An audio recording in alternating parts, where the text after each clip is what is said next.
Hi, my name is Janet Hall Werner. I'm an attorney with a law degree from the University of Virginia, and I worked as a federal lobbyist for 25 years, 15 of them running my own consulting firm. But now I'm pursuing my true calling, which is helping people to discover their family history. Today I'm going to talk about Pierce Flahavan, who is the great-great-grandfather of John Flahavan Jr. and his sisters. Pierce was born in about 1826 in a tiny remote townland called Carrickaverahain in County Waterford, Ireland. Carrickaverahain is about 3 miles northeast of the centre of Tramore, which is on the coast in County Waterford. These are some pictures that I just pulled off of Google. There's an old picture postcard from the beach. That's Lismore Castle. That's the city of Waterford. That's Tramore. And that's the little harbor at Tramore. Unfortunately, there is no record of Pierce's birth. The records for that parish are only available beginning in 1829, and he was born around 1826. But this is the baptismal record of his brother Jacob, born in 1829, written in Latin as the priests did back then. And this is Pierce's sister Ellen, or Eleanor's baptismal record, born in February 1832. We know from these records, which are confirmed also by later records, that Pierce's father's name was Philip and his mother's maiden name was Catherine Power.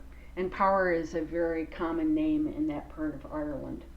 I'll also note that the name Flahavan was in all the early records from about 1853 back spelled Flavahan, and then it morphed into Flahavan in the 1850s, and then into Flavan, both in America and in Ireland, around a little before 1900.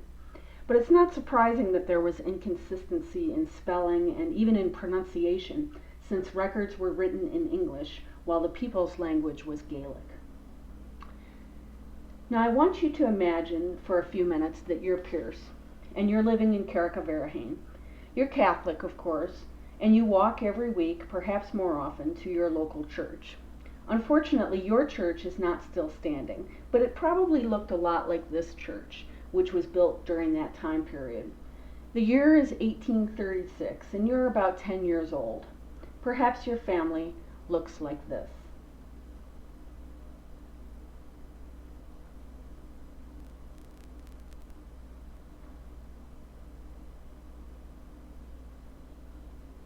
Or like this,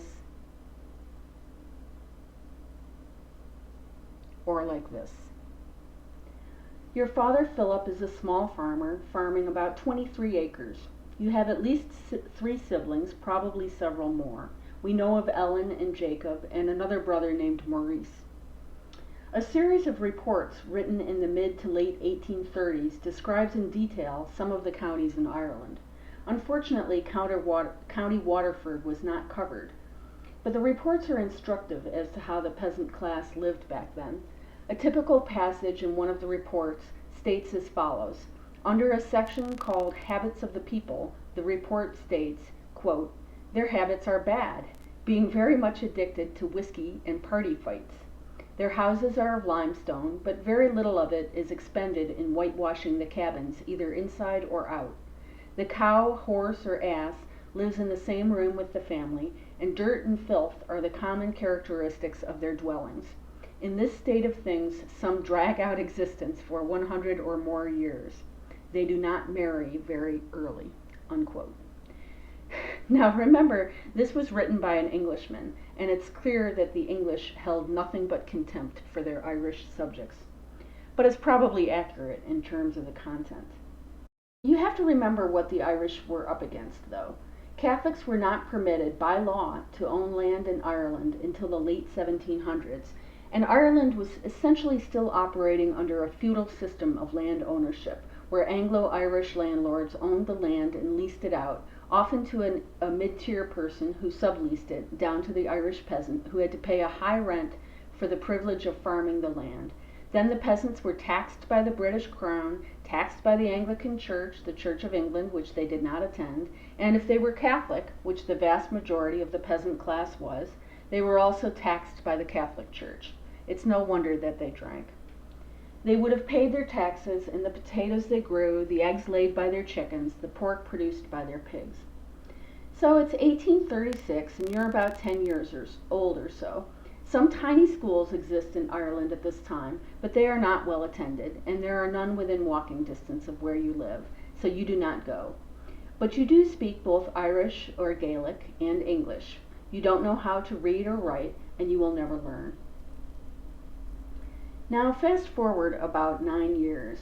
The year is 1845, and you're now 19 years old. You're getting to the age where you would normally be thinking about getting married. And then that summer, 1845, a mysterious blight appears on your family's potato crop. And it turns out that the blight has appeared on the potato crop all across Ireland.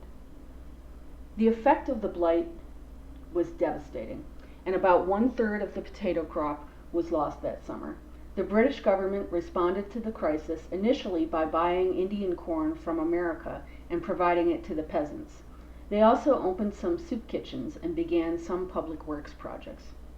The next summer, 1846, the blight returned and the potato crop failed completely.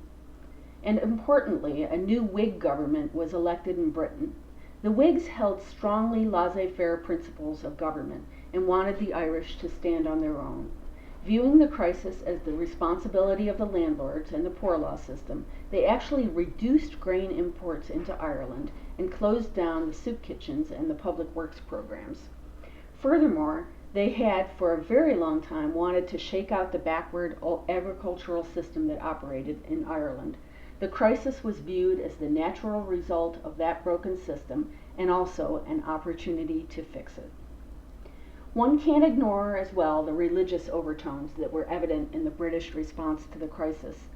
The Whigs were generally devout Protestant evangelicals who saw their material success as the direct result of their Protestantism, while they viewed the Irish as lazy, drunk, and slothful, which they equated with Irish Catholicism.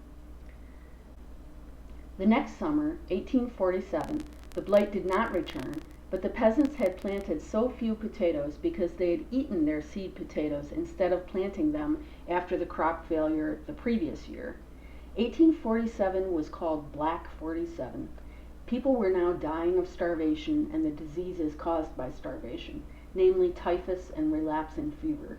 And hordes of starving peasants roamed the countryside, looking for food or for anything that could possibly help them. The poor law system, which was supposed to provide a safety net in case of an economic or agricultural crisis, was completely overwhelmed. And now the landlords themselves were becoming stretched, since many people were now unable to pay their rents. So the landlords became tougher on the tenants, and evictions increased, throwing more destitute and starving families into the streets and onto the countryside. When the potato crop failed again in 1848, the result was, again, catastrophic. The only choice for many to escape starvation was emigration. They crammed onto ships heading for New York City, Boston, Canada, Australia, anywhere but here. Many of them were so depleted that they died on the journey or upon their arrival. It is estimated that about 200,000 people emigrated from Ireland in 1847 alone, with 20% perishing on the trip or on arrival. That's 40,000 people in 1 year alone. And they were truly wretched. Other immigrants arriving to America at the time were poor, but nothing like the Irish, who were starving, sick, and destitute. Emigration became a way of life for Ireland in the years and decades after that. While the potato crop recovered after 1852, millions had either died or emigrated by then. The numbers tell the story. This number here, 2 million, is certainly an overstatement. Modern estimates are that about 750,000 people died in the famine, and another 750,000 people emigrated. The 1841 census before the famine showed a population of almost 8.2 million. In 1851, that population had been reduced to 6.5 million, a reduction of 20%. Imagine if our country lost 60 million people over the course of 7 years. That was the comparable loss for Ireland, and the emigration would continue in waves over the following decades, resulting in a population decline to less than 4.4 million people in 1911. The population has recovered somewhat since then, but it is still, to this day, not at its pre-famine level. This is a picture of the Famine Memorial in Dublin.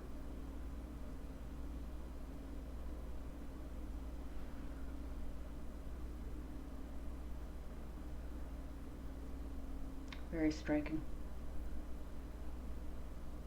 The famine left a large imprint in the psyche of Ireland, and it engendered an almost unspeakable contempt among the Irish, both those who left and those who stayed, for the British, who occupied the richest country in the world and who were willing to let an entire people starve to death. The seeds of rebellion, which had long been an undercurrent in Ireland, took root in earnest in the wake of the famine. Nationalists became radicalized and began a movement that would finally become realized in the birth of an independent Irish state, the Republic of Ireland, in 1922. Now, I believe that there are certain historical events that reverberate through the life of a country and through the lives and the families of all those who lived through them. Think about our own American history. The Revolutionary War, the Civil War, culminating in the assassination of Abraham Lincoln, the Great Depression, Pearl Harbor, which certainly reverberated through the Flahavan family, the assassination of President Kennedy, 9/11. For Ireland, the famine was like that. It was one of the great hinge points of Irish history, and it reverberated through the country as a whole and through all the families who lived through it. A large majority of families living in Ireland at the time would have lost at least one family member. I believe it is highly likely that Pierce's family lost at least one family member, and probably more than one. So it is against this backdrop that we look at the rest of Pierce's life and the lives of his children. That is the end of part 1.